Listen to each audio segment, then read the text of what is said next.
Now, as political temperatures rise in the state, it isn't just the AIADMK. Cracks are also beginning to show in the DMK Congress alliance ahead of the 2026 polls. Congress MP Jyothimani, in a now deleted post on Platform X, has openly come out to criticize, or rather had openly come out to criticize, former Minister Senthil Balaji, accusing him of disrespecting the alliance and humiliating the Congress party. She's also asserted that the DMK must follow alliance dharma and warned that the Congress will not tolerate such disrespect. This internal dissent, let us tell you, has given AIADMK chief EPS an opportunity to attack the DMK as well as the Congress.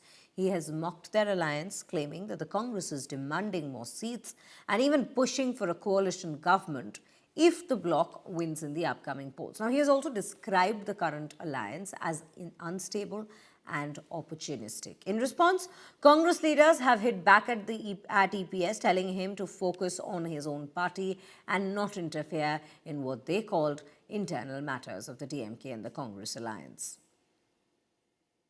அவருக்கு என்னங்க கவலை? அவங்க கூட்டணியை பத்தி கவலைப்பட சொல்லுங்க. அவங்க கட்சியை பத்தி கவலைப்பட சொல்லுங்க. அவங்க கட்சியில இருந்து ஒருத்தர தலைவர்கள் வெளியே போயிட்டு இருக்காங்க. அவங்க கூட்டணியில இருந்து வெளியே போயிட்டு இருக்காங்க. ஏன் எங்க கூட்டணியை பத்தியும் காங்கிரஸை பத்தியும் அவருக்கு அவ்வளவு பெரிய கவலை? என்ன கவலை வேண்டி இருக்கு அவருக்கு? நாங்க தான் கவலை பண்ணோம் எங்க கட்சியை பத்தி. இந்த அளவுக்கு ஒரு விமர்சனத்தை வச்சிருக்காரு. அதை நீங்க எப்படி விமர்சனம் வைக்கிறது எதுனா ஒரு அர்த்தம் இருக்கணும்ல? அர்த்தம் இல்லாத விமர்சனம். எங்களுக்கு காங்கிரஸ் மேல விசுவாசம் இல்லைன்னா இவருக்கு அதிமுக மேல விசுவாசம் இருக்கா நான் கேட்கிறேன். ஃபர்ஸ்ட் அவரை சரி பண்ணிக்க சொல்லுங்க. அவர் முதுக பார்க்க சொல்லுங்க. திருப்பி அவர் ஒரு விரலை காட்டினா 4 விரல் அவரை காட்டுது. நாங்க கட்சியை வளர்த்துருக்குன்னா வந்து எங்க சத்தியமூர்த்தி பொண்ணுல இருந்து உட்கார சொல்லுங்க. நான் பதவி ஏற்கிறதுக்கு முன்னாடி எவ்வளவு கமிட் இருந்தது, இப்ப எத்தனை பங்கு வேணுட்டார்.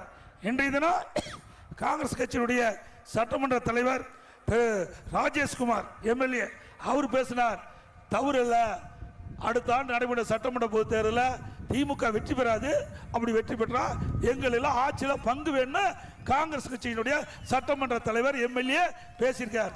ஆக அங்க கூட்டணிக்குள்ள விரிசல் ஏற்பட்டு விட்டது. ஆக ஆட்சியில் பங்கு வேண்டும் என்று கோஷம் எழுப்பப்பட்டு விட்டது. திமுக கூடாரம் காலியாக போகுது.